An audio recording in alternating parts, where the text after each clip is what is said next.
అల్లం పచ్చిమిర్చి వేసి వంకాయ వేపుడు చేస్తున్నాను. ఫ్రెష్ వంకాయలు తీసుకొని అల్లం పచ్చిమిర్చి అంతే, ఓన్లీ చిన్న చిన్న ముక్కలు కట్ చేసుకొని ఉప్పు నీళ్ళలో వేద్దాం. ముక్కలు ఇలా చిన్న చిన్న ముక్కలు కట్ చేసుకొని కొంచెం ఉప్పు వేసి వాటర్లో వేసేసుకున్నాం.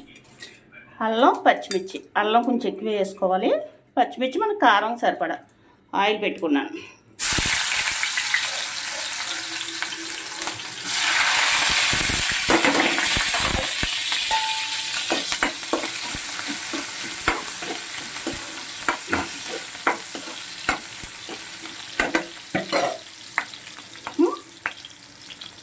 శుభ్రంగా కొంచెం అల్లం వేగాలన్నమాట.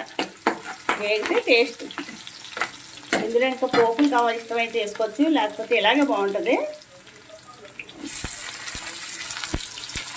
ఆవ నూనె వేసి వంకాయ ఫ్రై, అల్లం పచ్చిమిర్చి ఓన్లీ. వంకాయ ముక్కలు అన్నీ వేసేసుకొని చాలా బాగుంటుంది వంకాయ ఫ్రై. ఇలాగా చాలా టేస్ట్గా ఉంటుంది. కొంచెం ఉప్పు వేసుకొని, ఆల్రెడీ ముక్కలు వేసాం చూసి వేసుకోండి, సరిపడా వేసేసుకొని ఒక్కసారి కలిపేసుకొని మూత పెట్టేసుకోండి. ఫస్ట్ పెద్ద మంట పెట్టుకోవాలి, లేదంటే వంకాయలు కండ్రెక్కిపోతే. మూత పెట్టేస్తాం.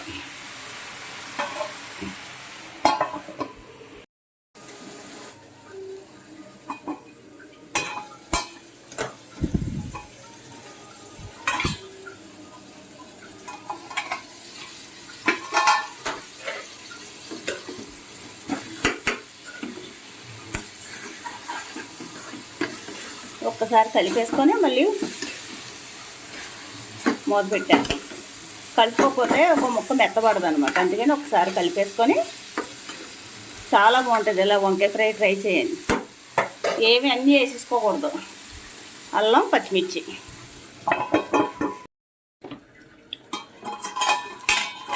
దగ్గరగా అవుతుంది, మూత కాలిపోతుందని చూసారా, దగ్గరికి మగ్గింది. ఇప్పుడు చిన్న మంట పెట్టేసుకున్నాం. చిన్న మంట పెట్టేసుకొని పసుపు వేసేసుకొని కారం గట్ట వేసుకోవాలి, సరిపడా పచ్చిమిర్చి వేసేసుకోవాలి. కారం అయితే మళ్ళీ టేస్ట్ మారిపోతుంది. ఇలా కొంచెం ఇలాగ అనుకుంటే వంకాయలు మెత్తగా అయిపోతాయి అన్నమాట. మనకి చాలా బాగుంటుంది వంకాయ వేపుడు. సిమ్లో పెట్టేసుకోవాలి. ఇంకసారి మెత్తగా ఉడుకుతున్నాయి కదా వంకాయలు, సిమ్లో పెట్టేసుకుందాం. చాలా బాగుంటుంది వంకాయ ఫ్రై. ఇలా మంచిగా స్మెల్ వస్తుంది, చక్కగా గుమగుమలాడే వంకాయ వేపుడు. చూసారా ఎంత బాగుందో, చాలా టేస్ట్గా ఉంటుంది అనమాట. చూసారా వంకాయలు బాగా లేతకి మొలని బాగా వేగినాయి. ఇలా వేగితేనే టేస్ట్ వస్తుంది అనమాట మనకి. మీరు అడిగి చూడండి.